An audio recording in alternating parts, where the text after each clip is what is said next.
भी तेज हो गई है। आरोप प्रत्यारोप एक दूसरे पर हमलों का दौर जारी है। हालांकि अभी 20 महीने लगभग बाकी है 2027 के चुनाव में, लेकिन विपक्ष की तरफ से सत्ता पक्ष पर हमले किए जा रहे हैं और सत्ता पक्ष की तरफ से विपक्ष को भी घेरा जा रहा है। ताजा मामला हुआ इटावा में, दो कथावाचकों के बीच जाति को लेकर विवाद हुआ और उस विवाद को लेकर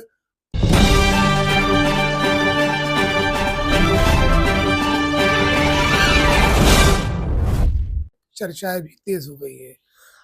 आरोप प्रत्यारोप एक दूसरे पर हमलों का दौर जारी है। हालांकि अभी 20 महीने लगभग बाकी है 2027 के चुनाव में, लेकिन विपक्ष की तरफ से सत्ता पक्ष पर हमले किए जा रहे हैं और सत्ता पक्ष की तरफ से विपक्ष को भी घेरा जा रहा है। ताजा मामला हुआ इटावा में, दो कथावाचकों के बीच जाति को लेकर विवाद हुआ और उस विवाद को लेकर उत्तर प्रदेश में समाजवादी पार्टी के मुखिया अखिलेश यादव को मानो उनके हाथ में अल्लादीन का चिराग लग गया। जिस तरह से उन्होंने उस मुद्दे को लेकर भारतीय जनता पार्टी को घेरा और जिस तरह से बयान दिए, उसकी भी अंदर खाने में आलोचना हो रही है और सत्ता पक्ष की तरफ से भी उनको जवाब दिया जा रहा है। और इसी मसले पर बात करने के लिए हमारे साथ इस वक्त मौजूद है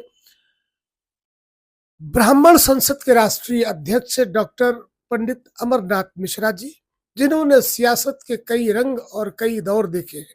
आइए हम उनसे चर्चा करते हैं क्या है ये पूरा मामला और जिस तरह से जाति और धर्म को लेकर राजनीति गर्म हो रही है उस पर क्या कहना है। बहुत बहुत स्वागत है आपका न्यूज अड्डा में। जैसा कि मैंने कहा कि इटावा में जो घटना घटी, कथावाचकों की जाति को लेकर विवाद शुरू हुआ और उस विवाद में सपा प्रमुख अखिलेश यादव का कूद जाना और उसमें जिस तरह की राजनीति हो रही है उसे लेकर क्या कहना चाहते हैं। देखिए, धर्म प्राण राष्ट्र का हृदय ब्राह्मण है। ब्राह्मण जातिवादी नहीं, राष्ट्रवादी है। सबसे बड़ी बात क्या है कि उत्तर प्रदेश में ये जो समाजवाद के नाम पर तथाकथित नेता पिछले 4-5 दशकों से उत्तर प्रदेश में, बिहार में आए, उन्होंने जात की राजनीति शुरू की। धर्म और विज्ञान एक दूसरे के पूरक हैं। धर्म देखता है, विज्ञान चलता है। उसी तरीके से क्षत्रिय और ब्राह्मण एक दूसरे के पूरक हैं। ब्राह्मण जो हैं वो धर्म का कार्य करते हैं और क्षत्रिय समाज उस धर्म के कार्य की रक्षा के लिए सदा सर्वदा खड़े रहते हैं। ये जो उत्तर प्रदेश में राजनीति का खेल शुरू हुआ, इसमें सबसे पहले मुलायम सिंह यादव और कांग्रेस और बसपा के बड़े नेताओं ने क्षत्रिय समाज के ऊपर कुठाराघात किया और एक वो वैज्ञानिक कुठाराघात किया कि अगर हम क्षत्रियों को कमजोर करेंगे तो सनातन संस्कृति और सनातन धर्म अपने आप कमजोर होगा, जिसकी शुरुआत उत्तर प्रदेश में हुई। और उत्तर प्रदेश के जितने भी बड़े पारिवारिक पृष्ठभूमि से सबल थे, जो पढ़े लिखे क्षत्रिय समाज के लोग थे, जिनका समाज में, क्षेत्र में मान सम्मान था और धर्म के कार्य में वो अग्रणी भूमिका निभाते थे, सबसे पहले उनके ऊपर कुठाराघात किया गया। इस कुठाराघात का समाजवादी नेताओं ने और कांग्रेस के नेताओं ने शुभारंभ किया बनारस से और ब्रजेश सिंह के ऊपर तमामों तरीके के झूठे फर्जी मुकदमे लादे गए, उनके परिवार पे लादे गए, उनको बदनाम किया गया पूरे देश दुनिया में। अखबार वालों को, मीडिया वालों को पैसे दिए गए कि आप ब्रजेश सिंह को बदनाम करें। आज वही ब्रजेश सिंह जी एमएलसी हुए अपने दम पर, उनकी पत्नी एमएलसी हुई, जिला पंचायत की अध्यक्ष हुई, उनके भतीजे सुशील सिंह 4-5 बार से बीजेपी के विधायक हैं। अब आप सोच लीजिए कि ब्रजेश सिंह जी का अपना एक बनारस क्या पूर्वांचल में, उत्तर प्रदेश में, देश में उनकी एक सरलता, सहजता, सौम्यता और धर्म के रक्षक के रूप में वो उभर के सामने आए, आज रोल मॉडल है। अच्छा, एक सवाल भरा नहीं, पूरा कर लेने दीजिए। उन्होंने अभी एक नारा दिया कि ध्यान और व्यायाम, वो युवाओं के रोल मॉडल बन गए। अभी बनारस में जगन्नाथ मंदिर की यात्रा उन्होंने बहुत भरपूर की। अब हम गोरखपुर आते हैं। योगी आदित्यनाथ जी की, जब वो वहां से लोकसभा के सदस्य बने तो यही समाजवादी पार्टी के नेताओं ने, कांग्रेस के नेताओं ने हर तरीके से योगी जी को अपमानित किया। योगी जी इतना ज्यादा करुणा से भर गए कि लोकसभा में उन्होंने अपना रोना रोया। योगी जी तो बहुत हृदय के स्वच्छ व्यक्ति हैं कि वो बच गए, नहीं तो उनकी भी हत्या करा देते। अब आप आ जाइए अमेठी, डॉक्टर संजय सिंह। संजय सिंह ने 2 प्रधानमंत्री इस देश को दिए। अमेठी, रायबरेली, सुल्तानपुर जो कांग्रेस का गढ़ कहा जाता है, वो गढ़ कांग्रेस का नहीं है, वो संजय सिंह का गढ़ है, जिनकी वजह से ये उस गढ़ में प्रवेश कर पाए। संजय सिंह के ऊपर जानलेवा हमला कराया गया। सैयद मोदी का फर्जी हत्याकांड कराया किसी और ने, आरोप संजय सिंह पे लगा। अब हम अयोध्या आ जाएं, अभय सिंह। बसपा सरकार में अभय सिंह पे आरोप लगा कि उन्होंने एक एडीजी को रोक लिया, फर्जी। आप धनंजय सिंह पे आ जाइए। आप वीर बहादुर सिंह, उत्तर प्रदेश के मुख्यमंत्री, उनकी हत्या कर दी गई सन 87 में। ऐसे तमामों उदाहरण हैं। अब आप ब्रह्मदत्त द्विवेदी की देखिए।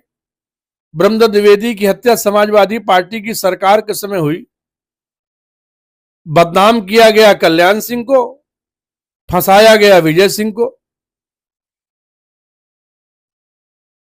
क्षत्रियों को फंसाओ,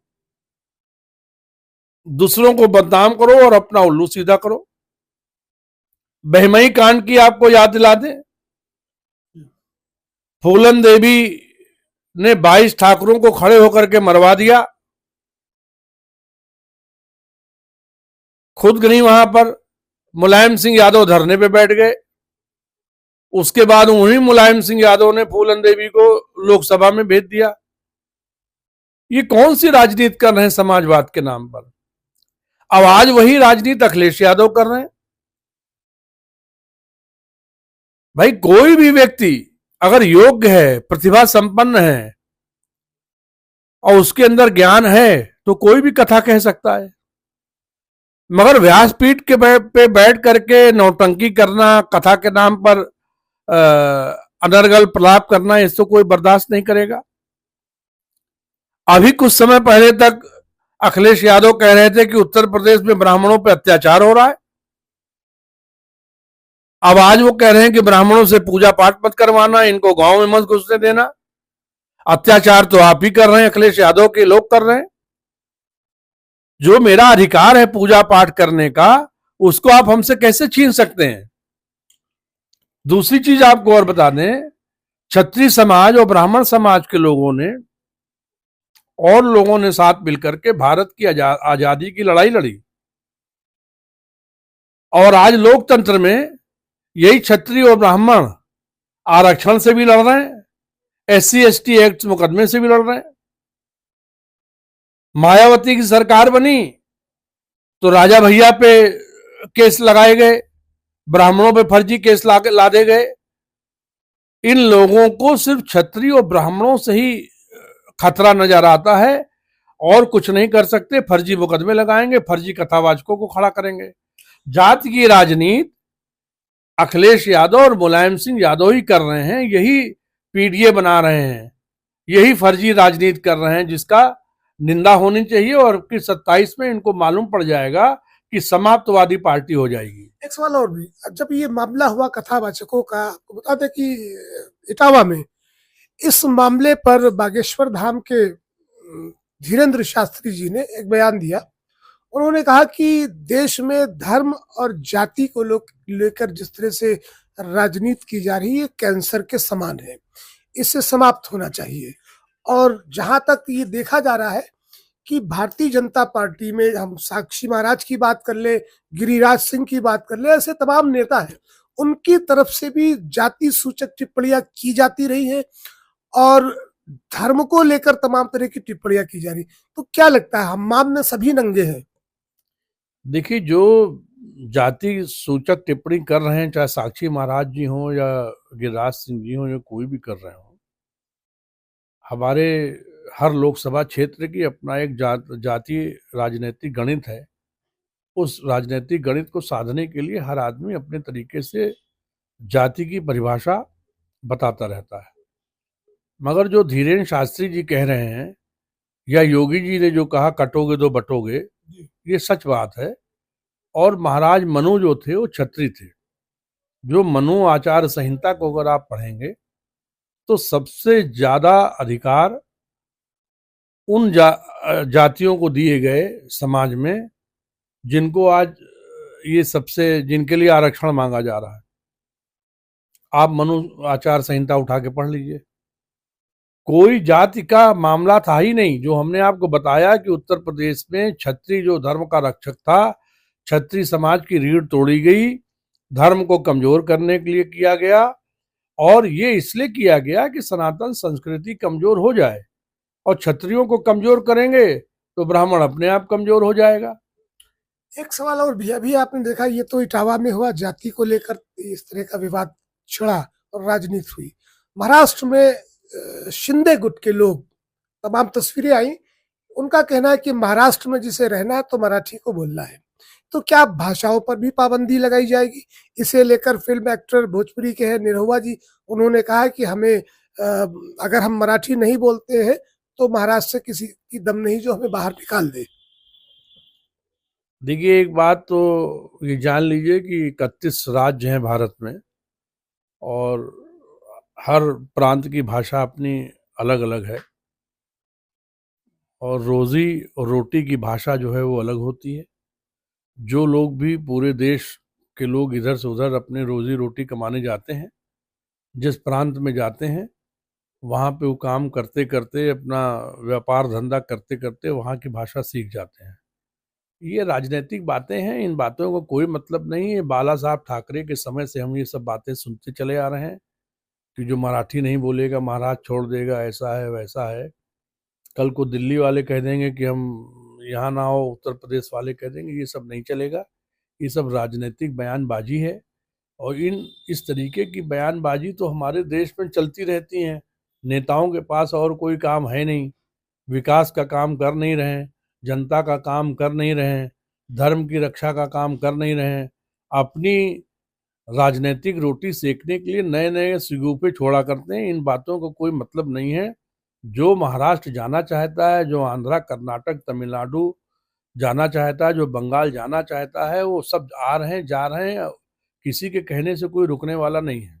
एक सवाल, उसके बाद आखिरी सवालों का, आपका आवास भी लखनऊ में श्री श्री निवास, आपको बता दें दर्शकों कि श्री श्री निवास वो जगह है जहां पर देश के सभी बड़े राजनीतिक दलों का जमावड़ा लगा रहता था और आज भी आते रहते हैं, और सभी धर्म के गुरु भी यहाँ पर पहुंचते। हर जाति और धर्म के लोगों का यहाँ पर आना जाना लगा रहता है। ऐसे में जिस तरह की राजनीति हो रही है, और आपने भी देखा कि एक समय था कि पूरा देश, जब राम मंदिर आंदोलन का वो दौर चल रहा था, पूरे देश में वो हर समुदाय, हर धर्म और वर्ग जाति के लोग आते थे, लेकिन वहां से कोई ऐसी बातें निकल कर कभी नहीं आई। देखिए, ऐसा है कि राम के लिए सब एकजुट थे, राममय वातावरण था, और राम नीति पे सब चल रहे थे और हमारा प्रयास यही था कि सारे हिंदू मुस्लिम पक्षकार पहले एक साथ बैठे और खासकर 27 जो हिंदू पक्षकार थे उनको हमने इकट्ठा करके बैठाया था कि आप लोग इकट्ठा बैठिए, आप अपने लिए लड़ाई मत लड़िए, आप रामलला के लिए लड़ाई लड़िए। इस नाते से वो लोग इकट्ठा हुए क्योंकि अयोध्या के अंदर कई अखाड़े आपस में मुकदमे लड़ रहे थे कि ये जमीन हमारी, ये है हमारी, तो उनको बड़ा समझाना पड़ा कि नहीं, ये रामलला की जमीन है, रामलला विराजमान की जमीन है, आप रामलला के भक्त हैं, इसलिए आप इकट्ठा हो। देखिए अभी 22 जनवरी को जब रामलला का मंदिर का भव्य प्रतिष्ठा हुई तो पूरा देश और दुनिया सब राम के लिए एक हो गए। तो हमारे ख्याल से महाराज मनु की जो आचार संहिता है वो अगर लागू नहीं होती है तो कम से कम इस देश के नेताओं को उसको पढ़ना चाहिए और उसके उस तरीके का आचरण निभाना चाहिए और उस आचरण को देखते हुए राम नीति पे भी ध्यान देना चाहिए। राजनीति तो कर ही रहे हैं आप, मगर कम से कम राजनीति करते करते रामनीति भी चलिए। लोग ये भी कहते हैं, विरोधी जो कहते हैं, जो विपक्ष के लोग भी कहते हैं कि इस देश में संविधान को खत्म करके मनुस्मृति लागू करना चाहते हैं संघ के लोग और भारतीय जनता पार्टी के लोग। देखिए जो भारत का संविधान है इसको 25-26 लोगों की एक कमेटी बनी थी। उस कमेटी में बड़े मूर्धन्य, बड़े विद्वान, बुद्धिमान लोग थे जिन्होंने संविधान की रचना की। और आज से 75 वर्ष पूर्व आप जाएं, भारत की आज़ादी लड़ी, अंग्रेजों से लड़े, मुगलों से लड़े, तो सबके मन में कहीं ना कहीं महाराज मनु की आचार संहिता थी। अगर आप उस महाराज मनु की आचार संहिता पढ़ेंगे तो भारत के संविधान में आपको बहुत जगह वो सारी चीजें नजर आएंगी। जो महाराज मनु ने आचार संहिता लिखी और उन्होंने उसको जारी किया, लागू किया, उसका बहुत सा अंश हमारे भारत के संविधान में मिलता है। उसको आप पहले एक बार देखिए तो अब कोई ऐसा नहीं है कि संविधान हमारा खिलाफ है या कुछ है, मगर महाराज मनु की जो संहिता है वो समाज के सभी वर्गों को लेकर चलने वाली एक व्यवस्था थी। और आज जिनको आरक्षण आप देने की बात कर रहे हैं, जिनको आप व्यवस्था में लाने की बात कर रहे हैं, महाराज मनु के समय सारी व्यवस्था, सांस्कृतिक कार्य, सारी जिम्मेदारी उन्हीं के पास थी। आज हम आपको छोटी सी बात बता दें, ब्राह्मण परिवारों में अगर कोई बच्चा पैदा होता है तो दाई को बुलाया जाता है उसकी नाल काटने के लिए। नाई सबसे पहले बच्चे को वो स्पर्श करती है। नाउन चाची आती हैं जो बच्चे की मालिश करती हैं। यहां से शुरू होता है हमारा समाजवाद। हमारे यहाँ किसी लड़की का विवाह होता है तो हमारे घर की कन्या विवाह के पहले धोबी समाज के घर जाती है और वहां जा करके जो धोबिन होती है उससे सुहाग मांग करके लाती है, तब वो विवाह संस्कार पूरा होता है। ये तो बातें हो गई। अंत में हमारा सवाल ये भी है, अभी आपने आरक्षण को लेकर बात करी, संजय निषाद जो मत्स्य पालन मंत्री भी है, उनका विरोध लगातार जारी है बीजेपी को लेकर, मुख्यमंत्री से भी है कि उन्होंने आरक्षण को लेकर निषाद समाज को अनुसूचित जाति की सूची में लाने की बात की और उसके लिए ये भी कह दिया कि हम भीख मांग लेंगे बीजेपी से, लेकिन उस पर कोई सुनवाई नहीं हुई और एक बार फिर उन्होंने जो है बीजेपी पर हमला किया। तो क्या लगता है, पल्लवी पटेल हो गई या अनुप्रिया पटेल हो गई या आशीष पटेल हो गए, ओपी राजभर के भी कई बार ऐसे विरोधाभासी बयान आए हैं, कौशल किशोर जी के भी ऐसे तमाम पार्टी के खिलाफ बयान आए, तो क्या लगता है 2027 की वैतरणी जिस तरह से 22 में पार कर ली एनडीए ने, 27 में क्या आसान होगी? देखिए ये संजय निषाद जी हो, अनुप्रिया पटेल हो या कोई भी हो, ये सब अपने परिवार के लड़के लड़की, दामाद, भतीजे, भांजे, इनको सबको राजनीतिक संरक्षण दिलाना चाहते हैं, सबको Y+ सुरक्षा दिलाना चाहते हैं, बड़े बड़े ठेके पट्टी सरकार से दिलाना चाहते हैं, इसलिए इस तरीके की ये बातें कर रहे हैं।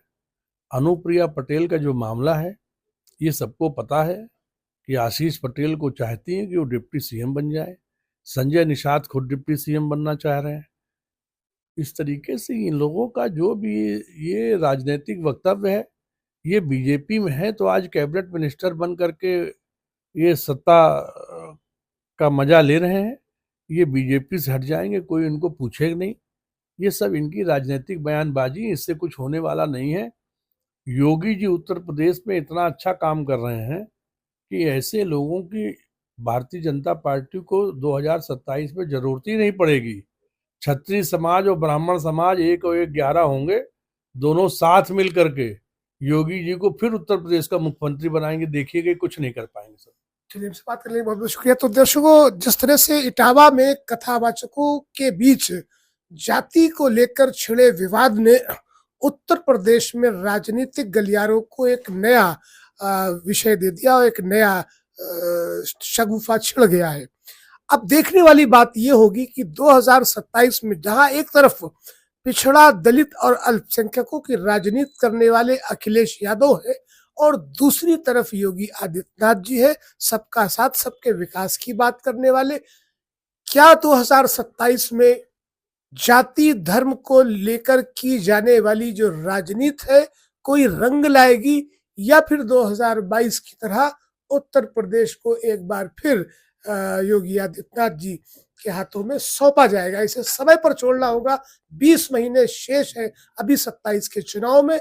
फिलहाल के लिए न्यूज अड्डा की तमाम खबरों को देखने के लिए बने रहे हमारे साथ।